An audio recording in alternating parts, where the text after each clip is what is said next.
for Plenary 4, which is Dr. Andrew Lau Chi Kin. Please.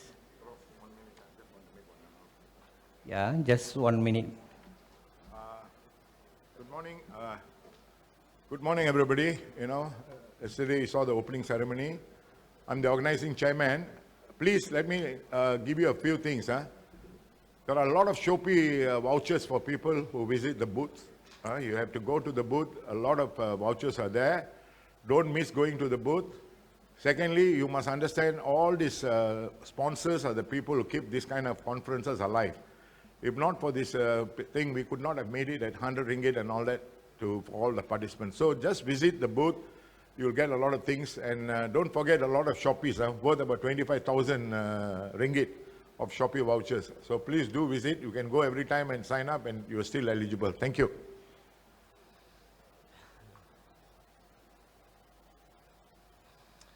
Okay, so good morning, everyone.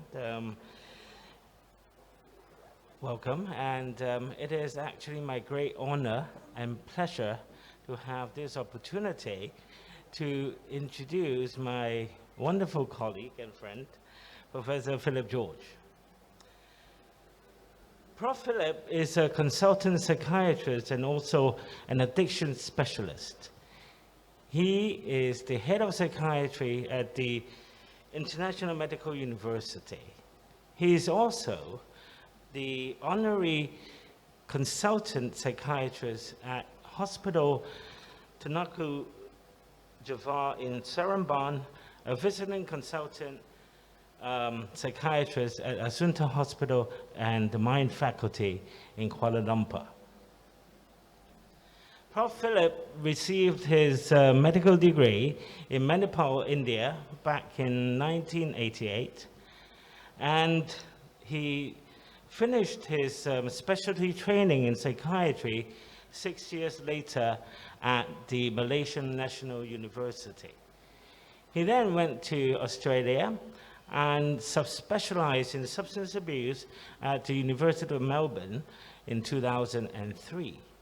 In Australia, he spent 2 years at staff psychiatrist in the drug and alcohol unit of the Hospital of Canberra. After that, between 2016 and 2019, he was actually a locum psychiatrist at the Refugee Processing Center of the Republic of Nauru. He has published more than 30 research articles and book chapters, and his interest is on substance abuse prevention, schizophrenia, management of stress, and also elderly depression. So many of you here know that Prof. Philip is actually the immediate past president of this prestigious organization. He's also auditor of the Addiction Medicine Association of Malaysia and a committee member of the Manipur Alumni Association in Malaysia. Now, for those of you who haven't met him, you have probably heard his voice because he is featured on Light FM, Mind Matters national radio talk show every 2 weeks. So today he's going to talk to us about the impact of social media on mental health. So let us welcome Professor Philip George.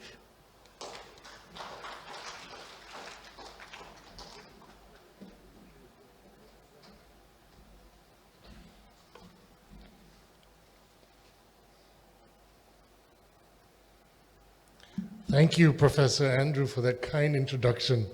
Professor Andrew and I go a long way. We work together in the Mind Faculty in Kuala Lumpur. Although he works here in Penang, he travels down every weekend to the Mind Faculty where he runs his psychiatry clinic on the same day that I do. So good morning, ladies and gentlemen, and once again, welcome to the 10th Malaysian Healthy Aging Conference.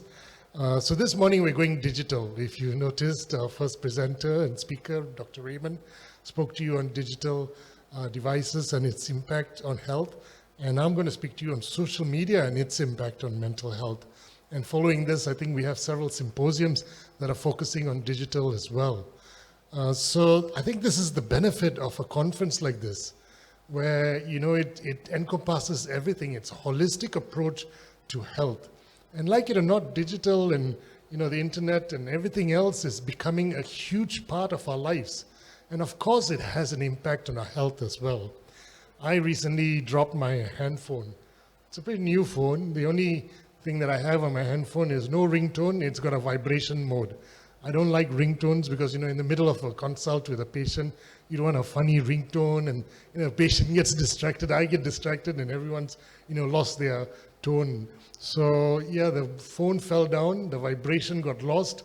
So I realized it actually reduced my stress because, in a busy clinic, your phone's next to your chest and you don't feel anything anymore. The whole afternoon is fine, is fantastic. And then you take out your phone and you see 3 missed calls and 150 messages, but I can delay actually responding. And I realized that was when I took control of my social media. For most of the time, it was the social media determining, oh, you better check this. It might be that reply that you look for, somebody telling you, some latest political news or some, garbage that you shouldn't really know. But I felt I was in control until somebody taught me that you just switch off the phone, switch it back on, it'll come back. And it did. So I'm back to my vibration mode. So I'm here to speak to you about social media and its impact on mental health. And really because in my practice, I actually ask patients about this. How much time do you spend on social media? What do you actually do on social media? Are you a passive user? You just look through, scroll through and see what others are doing and what they're bragging about? Or are you active and waiting for likes and, thumbs up and emoticons? Because it has an impact on your mental health.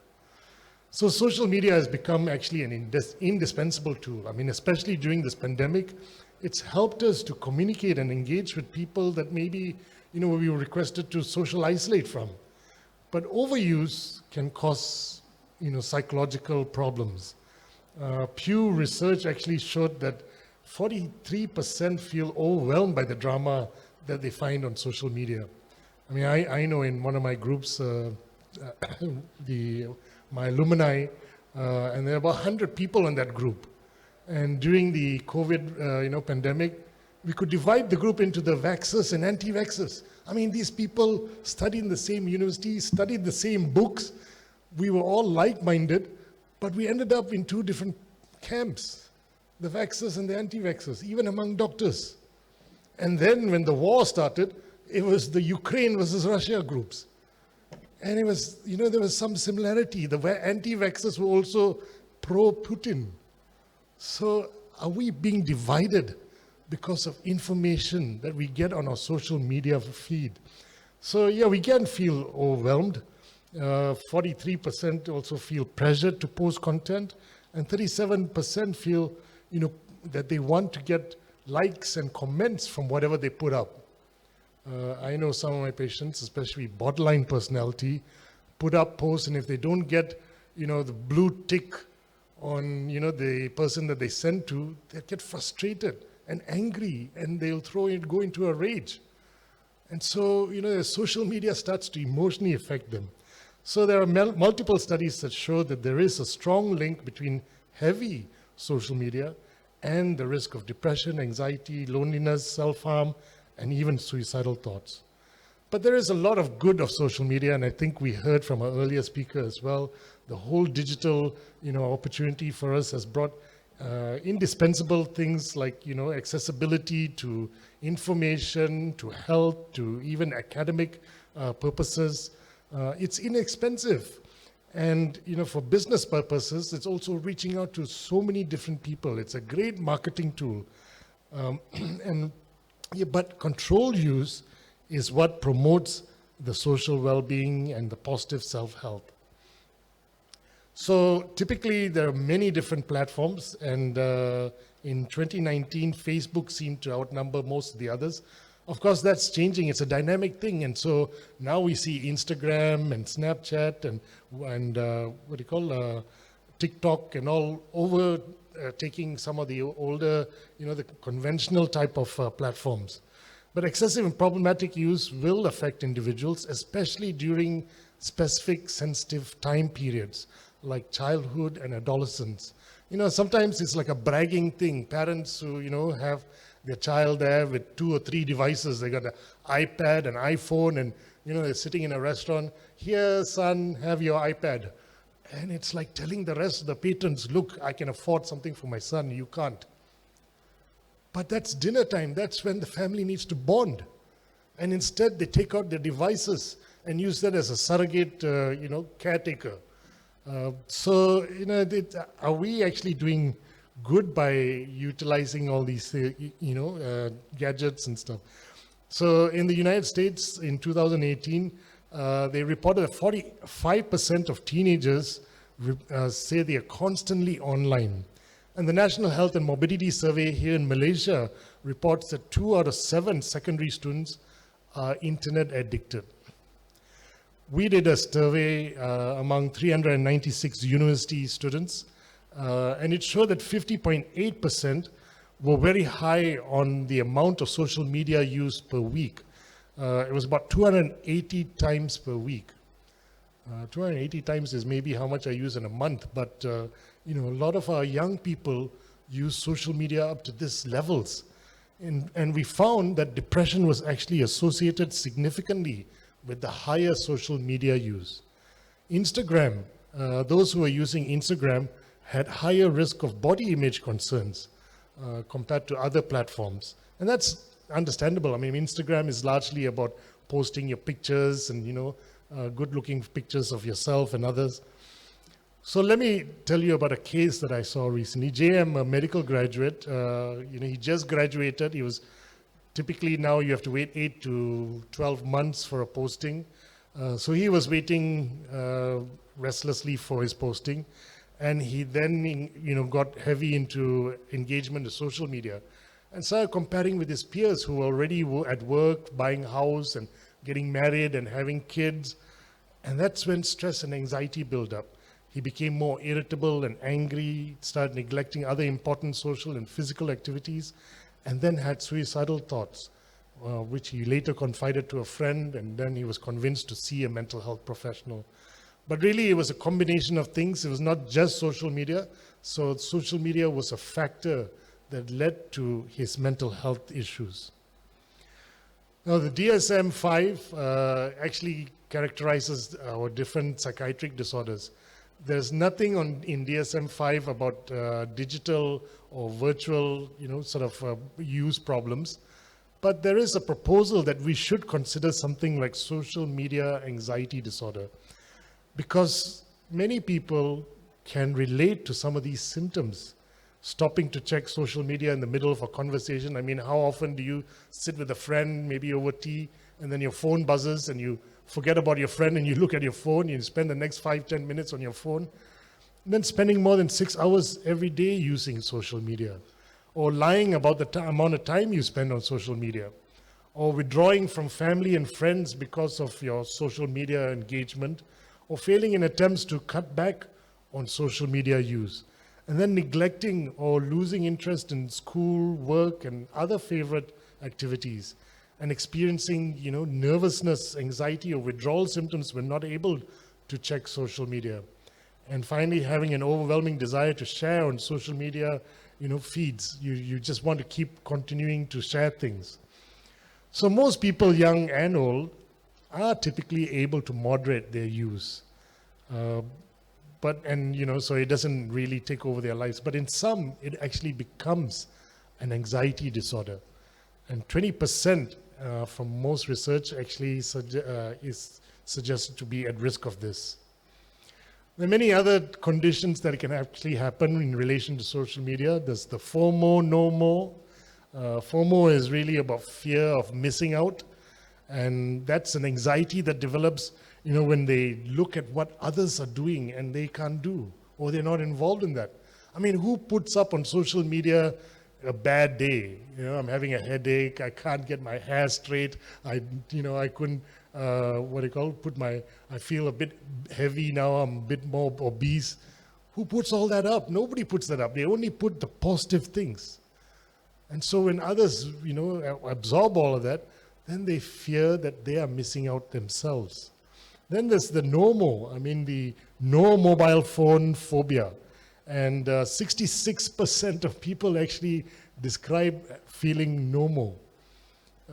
I think, as Prof. Andrew mentioned, I used to go prior to the pandemic to this island called Nauru to work with the refugee population there. And they have very little in internet connectivity. And it was a welcome thing, because for 2 weeks when I'm there, I'm out of WhatsApp and everything else. And I don't feel guilty. In fact, I tell people before I go, look, I'm sorry, I'm not contactable, and I'll get back to you when I come back. And it actually relieves my stress to quite a bit. But 66% of people actually report they have to be next to, when they go to sleep, they have to have their mobile phone right next to them. It cannot be more than 5 feet away. How many of you have had your phone in your room and come for a conference talk like this? You'd feel like you're naked, right? And men seem to have more than one device. And there are many different distractions that actually, nomophobia can actually create. The other problem with mobile or social media overuse is eating disorders and body dissatisfaction. Exposing and being exposed to lots of pictures of body image can actually trigger people to want to go on extreme diets and try and follow other people. And that becomes, the norm. I know the classical study that was done in Fiji many years ago, before television was introduced. They looked at what beauty was described among the population, and it was described as being moderately built. Not thin and slim like you see in the Barbie dolls and all of that, but moderately built and nice and chubby, and that was beauty in the eyes of people in Fiji. And then TV was introduced, and 5 years later, you had the first eating disorder case in the school, in secondary schools. Media decides how we're supposed to look and appear. And that can happen especially in platforms that promote only, putting up posts of body image and pictures. So social media has a huge impact in depression. It works both ways, it's bi-directional. Passive social media use, I mentioned this earlier, PSMU as it's called, could aggravate depression symptoms, create the loss of interest or feeling down or low personal well-being. High social media use seems to be predictive of depressive symptoms, especially since, when you're overwhelmed with your social media engagement, you're neglecting other physical face-to-face interactions. And that's where the real support is. It's not the social media that's providing you support. So the irony is you're connected but really isolated. You got 500 people on your friends, but nobody really knows what you're experiencing. Nobody is face-to-face with your emotions.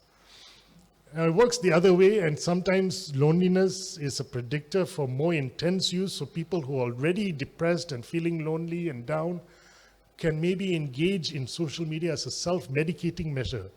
We see a lot of boys or young adults who turn to substances as a way to self-medicate for their depression or anxiety. And if it's not substances now, it is actually social media. And sometimes that can be a vicious cycle that triggers on even more symptoms of depression. But social comparison seems to be more in girls. And I think we all, especially Malaysia, we know this story in 2019, where a 16-year-old teenager posted on our social media a poll to ask everyone else whether she should take her life. And 2/3 said yes. Can you imagine that? 2/3 of your friends, so-called friends on your social media posts say, go kill yourself. And she did. So is that where our friends really lie in the end?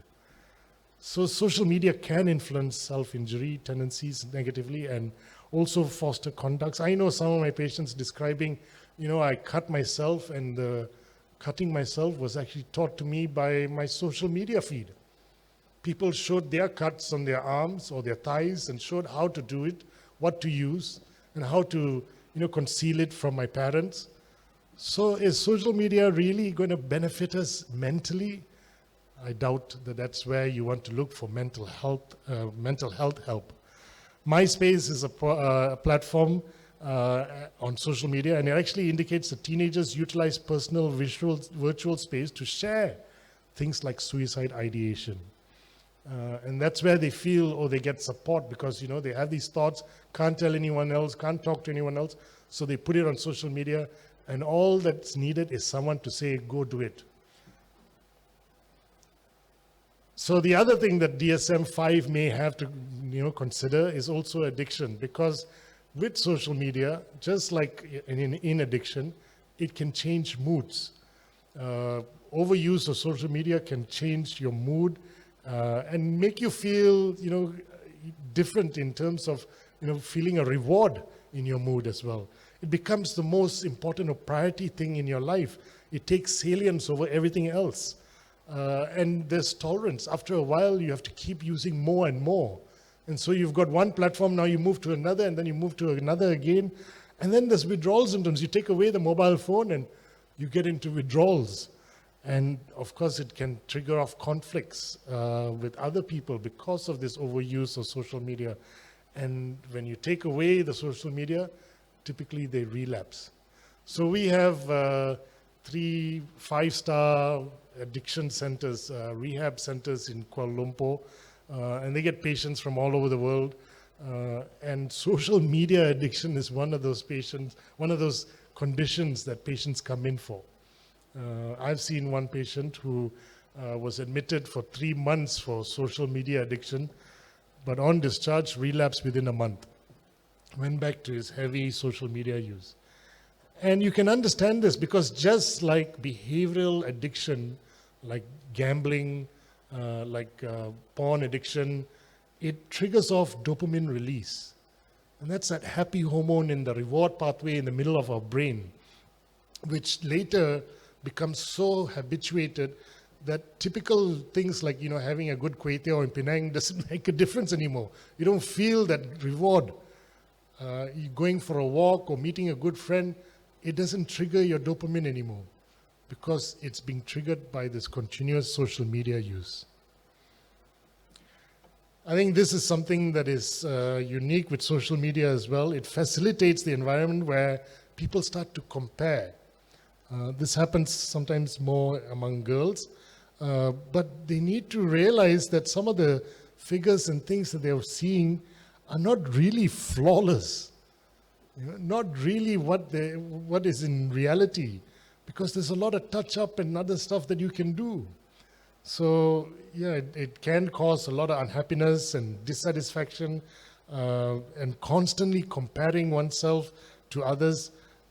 So it will definitely then impact on self-esteem and then trigger off the risk of depression and anxiety disorders. This may be a surprise to you, but actually research has suggested there's actually physical changes that occur in the brain in relation to social media use. It can, actually affect some of our cognitive functions, like attention and ability to multitask. It has an impact on transactive memory. I mean, that's the kind of memory that you will, decide whether this information is important to store or you should, outsource it. I mean, for example, you have a friend who's called you over to his house, he gives you his location via Google Maps or something. You can memorize that, or you can just rely on Google Maps to tell you where the address is. I mean, most of our phone numbers we don't remember anymore. We don't remember your spouse phone number or your home number or your best friend's number anymore because your phone does it for you. So that's transactive memory, but that gets affected. And of course, the brain is a dynamic organ, and neuroplasticity is where it actually forms neural connections. I mean, that's why in third age you can actually go back to university and start learning again, because new neural connections can occur. But social media affects neuroplasticity. So in the long run, overuse of social media can have an impact on your learning as well.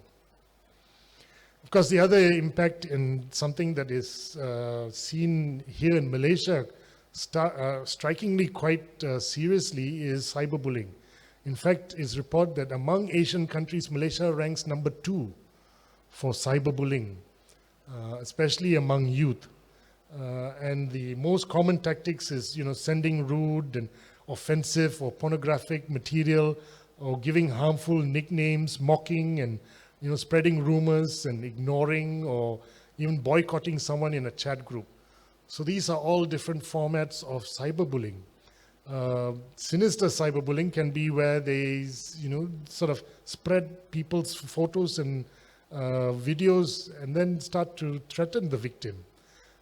But there is, a place that people can actually get help, and that's with Cyber 999.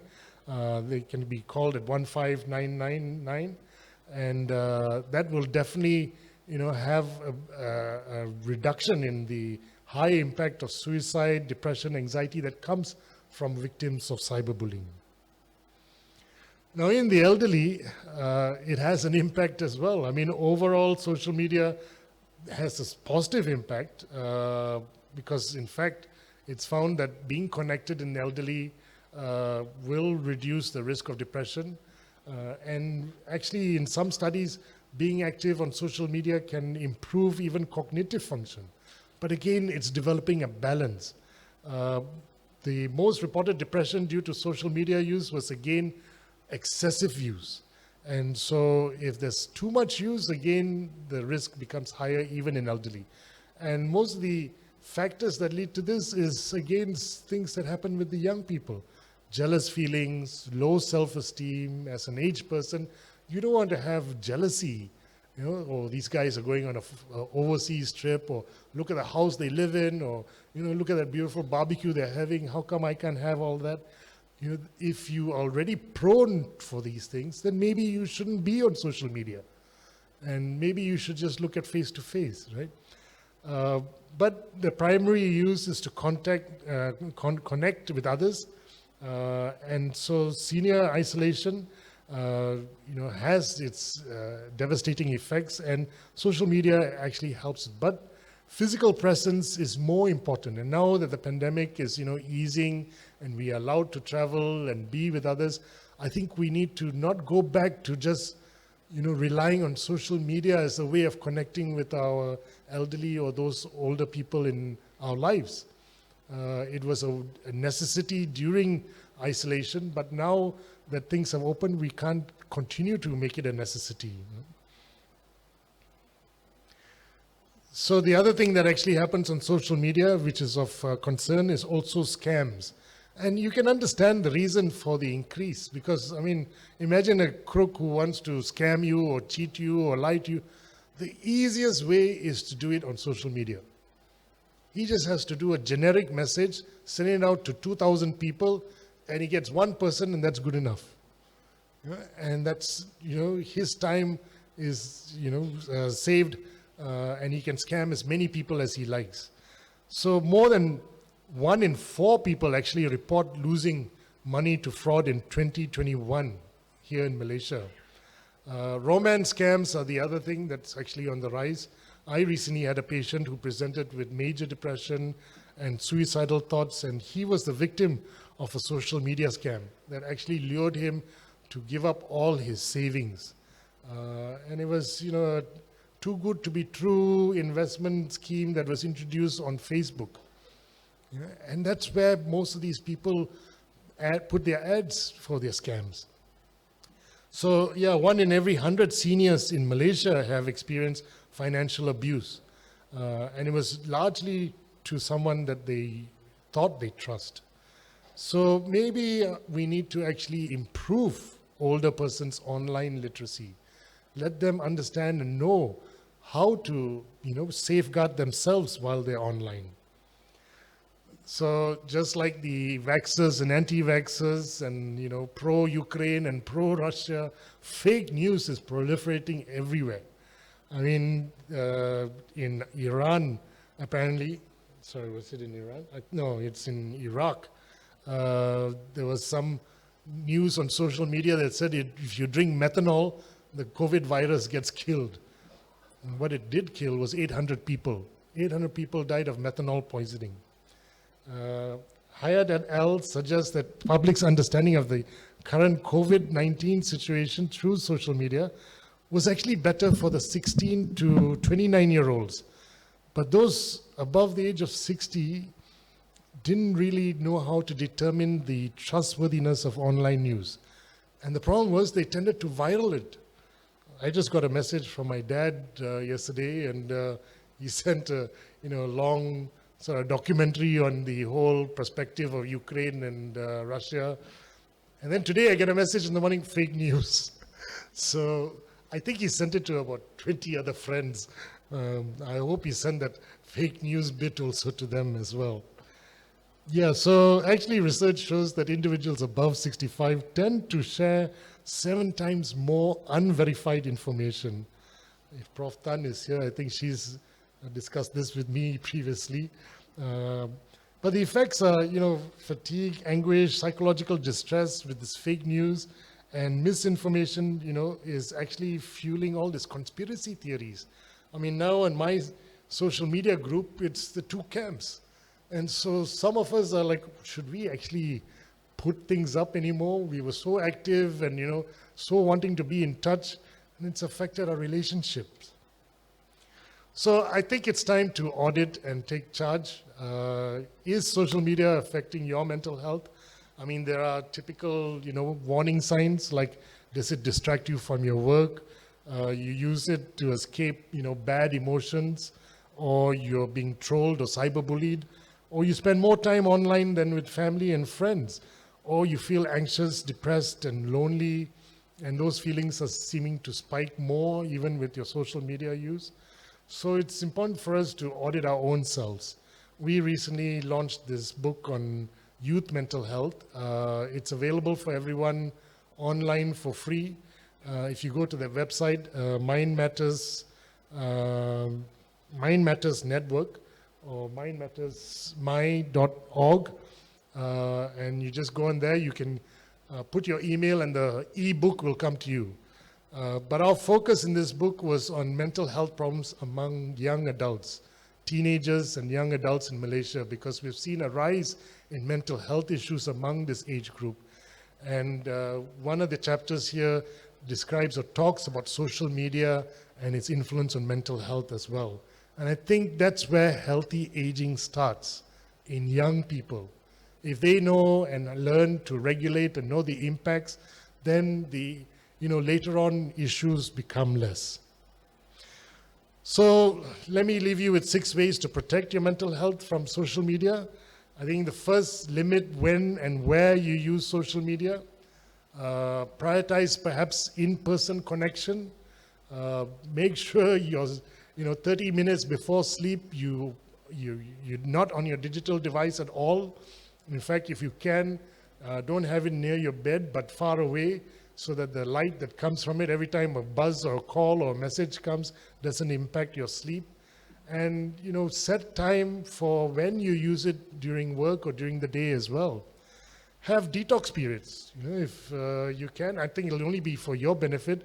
Maybe take 2 hours detox in a day, or 1 day in a week, or maybe a week, a month. But you choose and decide, and then that you're reducing the risk of that anxiety related to social media, the addiction that's related to social media. And pay attention to what you do and how you feel, rather than be influenced by what you're actually reading. And approach social media mindfully. Ask, why? Why are you engaged right now with this? Is it a must? I must send this happy birthday greeting immediately, or can it wait? Right? And then prune. I've recently started to look at my groups. I mean, there's so many groups, and that vibration on your chest after a while. You don't even have your phone with you, and your chest is vibrating. It's like, this is impacting my heart. So I've exited some groups. I've told the admin, look, sorry, but I appreciate in-person connection more than, this daily barrage of what you're doing and what they're saying and what everyone else is wearing. So I've exited some groups. And I think really we should stop social media from replacing real time. Now, let me end with a video just one more slide. These are some of the helplines. The National Coalition of Mental Wellbeing was actually formed just last year and registered with the ROS beginning of this year. It's an initiative by Rotary Malaysia. It's a great initiative, and it has different mental health NGOs involved, but it compiled a lot of information, and it's on the National Coalition of Mental Wellbeing website, which I'm part of as the Youth Mental Health Wing. But we now have numerous helplines that are available, and the more people know about these helplines, the better. So I typically tell my patients, please put down these numbers on your phone. They're your contact people, not your best friend or your best buddy. Maybe they will help a little bit, but the real people who help are trained professionals. There's also things online, and that's where the digital, space can actually benefit some of us. There's a social media, online mental health support through Thoughtful. Thoughtful is a Malaysian company registered in Singapore, but Thoughtful has counselors that touch base with you almost daily. They get in touch with you, and then when you're in distress, you can connect with them. Within 24 hours, they get back to you, and then they guide you, through how you can manage your mental health issues as well. Naluri is the other one. It's home born, and it focuses on health in general, but also on mental health. So these are social platform groups that actually assist. Sorry, before I leave, also there are online tools. WebMD, of course, is a great space to get reliable health information, especially on mental health. And then there's Mood Gym and eCouch, which actually does therapy online. Maybe more affordable, but it's almost as effective as face-to-face. And then there are apps. They have a free version for each of these apps, and I tell most of my patients to download some of these apps. Of course, there are about 200,000 apps, but you need to know what apps you're using. Sunvelo, Headspace, Calm teaches mindfulness, meditation. You can utilize that every day. And Gratitude Journal is for free. It really helps for you to start thinking positive as well. Okay, so I'm now going to present a video which I think will summarize most of what I've said. And that way Andrew doesn't have to do a summary. Just to keep in touch with friends, but I used it so much, it actually got in the way of my personal connections with people. I've had to learn to manage my time when it came to social media. I found so much online to like, comment on, and share that I often lost track of time, and then I'd feel guilty. I had to take control. Hi, I'm Mackenzie, and I've experienced some of the advantages and some of the disadvantages of social media firsthand. This is my story.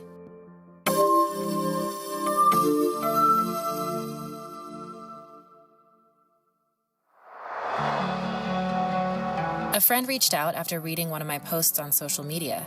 She was really concerned. You see, I broke down and wrote about how isolated I felt on campus. It was my first year of college and my first time making decisions as an adult. I've always been a little shy, so meeting people on social media was a bit easier for me than connecting with people in person. I could also find out about events going on around campus, join online study groups, and keep in touch with friends back home. As the semester progressed, I stopped meeting new people in person and I stayed in my room more and more. I had to read each and every response to my posts. I wanted to know exactly what people had to say about me, no matter if their words were good or bad. I had more friends on social media than ever, so why did I feel so lonely? Hey, Mackenzie, pizza downstairs. Come meet our new neighbors. I didn't go. I felt nervous about meeting new people. Then I started thinking, why am I even paying to be in college? I wasn't enjoying my time, and my grades continued to fall. After months of feeling this way, I reached a breaking point. I posted, I don't think I can do this anymore. College isn't anything like I expected, and I can't rely on anyone. One of my friends immediately responded, I'm coming over. Stay where you are. online relationships shouldn't be the only ones we have. There are lots of great things about social media, like giving support, feeling less lonely, sharing ideas, feeling understood, and having a sense of community. But there may also be drawbacks to too much social media use, like increased nervousness and sadness, and lower self-esteem. I am glad that Leela came over to listen as I talked about the ups and downs of my experience on social media. She helped me find resources that allow me to put guardrails on my social media use. I realized that I needed to balance my time on social media with meaningful personal interactions offline. Little by little, I started to step away from my computer. I even worked up the courage to join Leela at some campus events. Here are 5 tips that have helped me on my journey to better mental health while being active on social media. 1. I monitor my screen time. I keep track of how much time I spend on social media. My phone actually has an app that helps with this, making it easy to monitor. 2. I'm more selective with the people I connect with. Before making a new connection on social media, I take a moment and ask myself if this connection is something I need or want. 3. I take a break from social media. Every week, I choose a day where I enjoy my life without social media as a conscious choice. It isn't always easy, but it is an important rule for me. 4. I'm mindful of why I use it, whether it's to escape or to connect. If I spend too much time using it as an escape, it's a sign I should take a break for a period, so I make an adjustment. I can then use my offline time to get some fresh air, play my guitar, or pick up a book. 5. I limit where and when I use it. I don't take my electronic devices out during meals, and I make a point not to use them while talking with others. I also turn them off an hour before bed. By practicing these tips, I feel more in control of my time, and my mental health has improved. With time, I've managed to improve my relationships both online and offline. It isn't always easy, but managing my social media use is one of the many techniques I use to keep my mental health on the right track.